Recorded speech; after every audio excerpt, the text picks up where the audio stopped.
మనసంతా లాగుతున్నది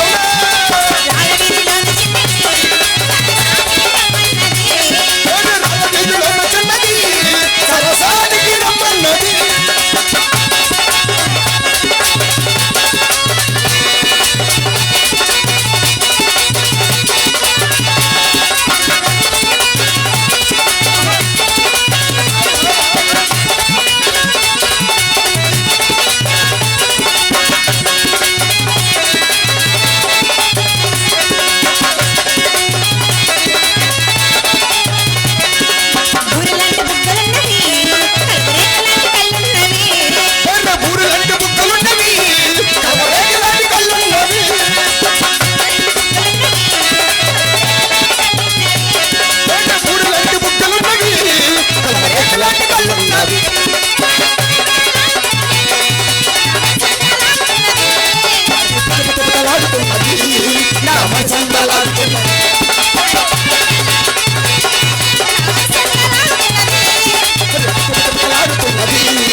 మా బావ నా దగ్గర ఉన్నారు. 2 గోదావరి దాడొచ్చాడు బావ. నా గురించి 2 ఏంటి 7 గోదావరిలో దాడొస్తారు ఆయన. నాకు తెలుసు అది. ముంచెత్తవో తీస్తావో ఏంటి మనిషిని మీకు తెలుసా? ఆయన నేను చెప్పాను ఏంటి పలానా దగ్గర ఉన్నాను రానిసని. అందుకే పాప వచ్చారు. రాడవేంటి ఏమి చెప్పాను. బావగారి పేరు ఏం పేరండి? రాజేనా? రాజేనా? రాజుబావా. మా రాజుబావా ఆ పేరు మనకి ఎక్కడ పోదు. రాజుబావ ఉన్నారు కదా మరి ఆయన నేను ఒక మాట చెప్పాను ఆయనకి. చెప్పాలా? చెప్తాను చూడు. నా మనసులో ఒకరున్నారు. ఏది రాజుబావా? అక్కడెక్కడ ఉంటే అలా వద్దు. ఇక్కడ నేను ఉన్నాను, ఇక్కడ రమ్మని చెప్పాలి మీరు. బావా రాజుబావా వస్తారు వస్తారు. నా మనసులో ఒకరున్నారు, కంటి చూపుతోనే పడిపోయారు. నా మనసులో ఒకరున్నారు, కంటి చూపుతోనే పడిపోయారు.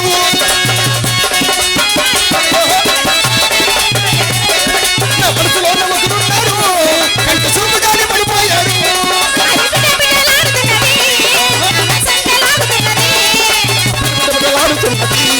నా మనసంతా లాగుతున్నది. అవునా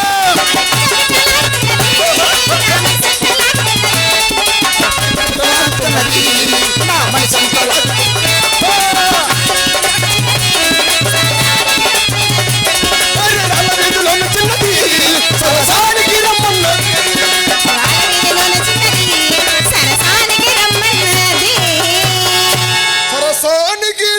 ఎవరిని మీ రాజుబావ నిన్ను కాదని బాబు 2 గోదావరి దాటి వచ్చిందట ఇంకా మీ రాజుబావ 6 గోదావరిలో దాటిస్తారు.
తెలీదబ్బా. మీ రాజు బావే? మా బావే. బోల్ డబ్బులు ఇచ్చినాడు ఇప్పుడు దాకా. ఏంటి మా బావా 500 నోటు మార్చినాడు. ఒకసారి ఇస్తే పోవద్దని 50 ఇచ్చినాడు మీ రాజు బావ. అమ్మా ఆయన ఎంత పిస్తున్నాడు తెలుసా? ఒకసారి ఇస్తే మర్చిపోతామని. అమ్మా 50 పువ్వు 50 పువ్వు పువ్వు గులాబీ పువ్వు అలా చెప్పు. నేనంటే ఇష్టం అందుకే ఇచ్చారు. కానీ మా బావగారు చాలా పిస్తున్నాడు తెలుసా? ఏమి ఆయనే రాజు బావా? బాగా పిస్తున్నాడు. చెప్పాను చూడు ఇప్పుడు. పై జేబులు చెయ్యడితే పైసలు లేవే, వాడు పక్క జేబులు చెయ్యడితే నోటులు లేవు. పై జేబులు చెయ్యడితే పైసలు లేవు, వాడు పక్క జేబులు చెయ్యడితే నోటులు లేవు.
చెయ్యమ్మ